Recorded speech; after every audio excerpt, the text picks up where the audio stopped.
పండుకోక పొద్దున్న లేచి చుట్టూ తిరిగి రోజు చదువుకొని ఉద్యోగం కోసం రాస్తే ఈ రోజు చేసి వాళ్ళందరినీ నాశనం చేసిన వ్యవస్థ టీఆర్ఎస్ ప్రభుత్వం.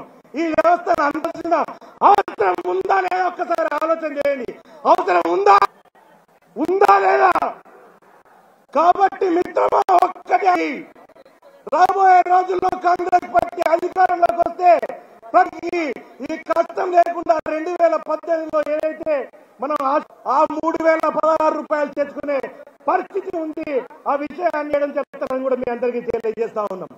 మీ అందరికీ ఒకటే చెప్పదలుచుకున్నాం, ఒక విషయం చెప్పదలుచుకున్నాం.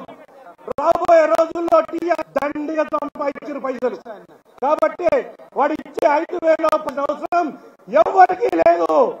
ఎంతో మంది ఇది తల్లిదండ్రులకు కూడా ఒకటే చెప్పదలుచుకున్నాం. ప్రతి ఒక్క విద్యార్థికి టీఆర్ఎస్ ప్రభుత్వం 1,50,000 రూపాయలు అప్పు ఉంది. 1,50,000 రూపాయలు 2018 నుంచి ఈ రోజు వరకు 1,50,000 రూపాయలు, రోజుకు 3,000 రూపాయలు వేస్తే 1,50,000 రూపాయలు.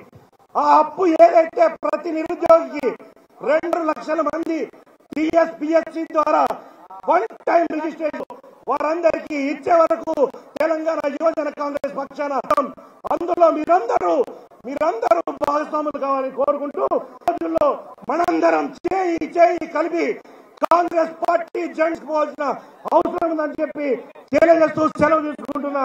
జై హింద్, కాంగ్రెస్ జై భారత్. రాహుల్ గాంధీ గారి నాయకత్వం, కాంగ్రెస్ పార్టీ ప్రియాంక గాంధీ గారి నాయకత్వం, రాహుల్ గాంధీ రేవంత్ రెడ్డి.